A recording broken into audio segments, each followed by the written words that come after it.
Hello and welcome to my easy to understand guide to Doctor Who and media language.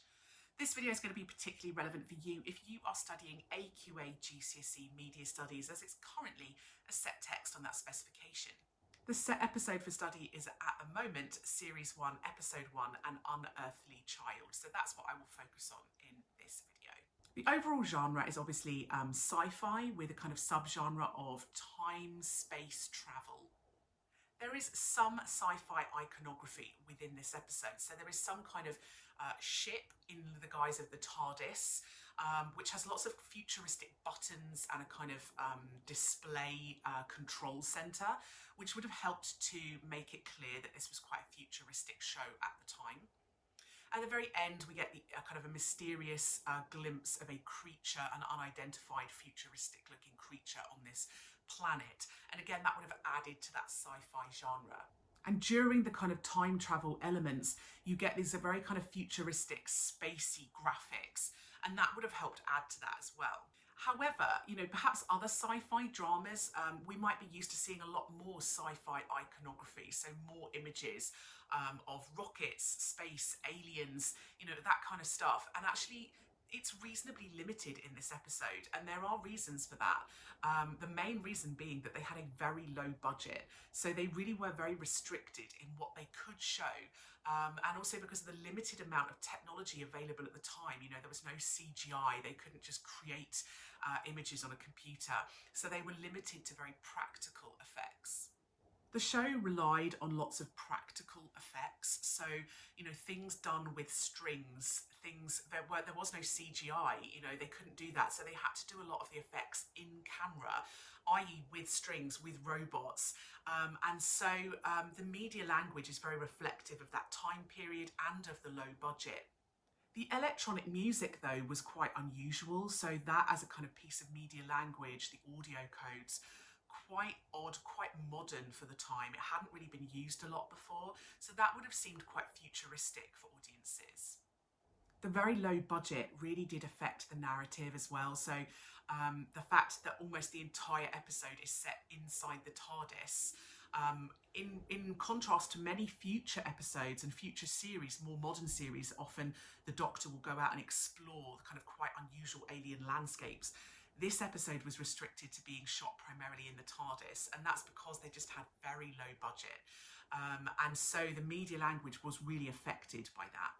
The fact that the narrative and the genre is focused on sci-fi and kind of space and time travel, it really does reflect the mid-20th century context of this particular production.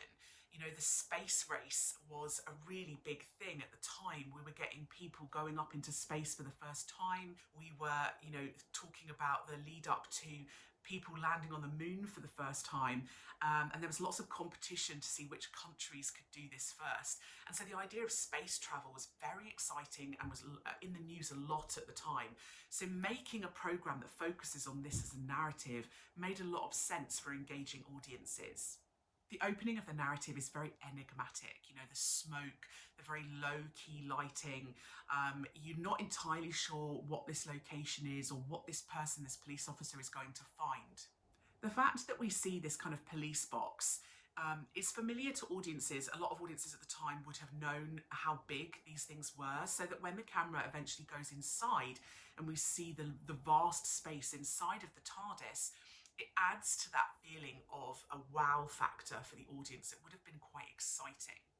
The relatable and familiar settings, such as the school at the beginning of the episode, help to create contrast later on with the TARDIS, making it seem even more odd and otherworldly. The use of the flashbacks repeatedly is a narrative device which helps to give the audience context and backstory for Susan's character, adding to our image of her as being super intelligent but a little bit strange. The use of low-key light from the torches and the cluttered mise-en-scène helps to create tension and fear for the audience.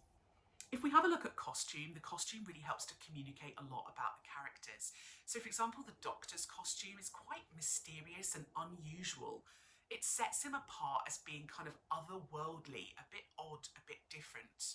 Some of the jargon the Doctor uses in his dialogue helps to illustrate his oddness, his strangeness, and the fact that he's from another planet. And this really puts him in opposition as a real contrast to the young girl. So, for example, she's wearing a much more fashionable, youthful outfit. She's got quite a kind of fashionable haircut as well. And the fact that she's wearing a top and trousers, perhaps rather than a dress or a skirt, would have made her seem quite modern and progressive. The jackets and suits and ties on the teachers really helps to connote the fact that they are professionals with a reasonable degree of status in society. If you have a think about props character types here, you get the kind of doctor character who is obviously supposed to be maybe a hero of some kind, but quite an unusual hero. Perhaps he's an anti-hero because, in theory, he's actually kind of kidnapping these teachers and saying that they can't go back to their normal lives now that they know about him. It does seem a little bit cruel, so that might engage audiences. He's also shown as being very kind of clever and wise, perhaps like an older character. In props character theory, we often talk about maybe a sage kind of character, somebody who's older and wiser and who teaches people about things. Whereas the young girl, she's represented more of a kind of sidekick or helper character, someone who's there and she understands what's going on, and she's obviously kind of important, but not as important as the doctor. Susan's role in the narrative is to kind of help a modern 60s audience connect to this odd doctor character.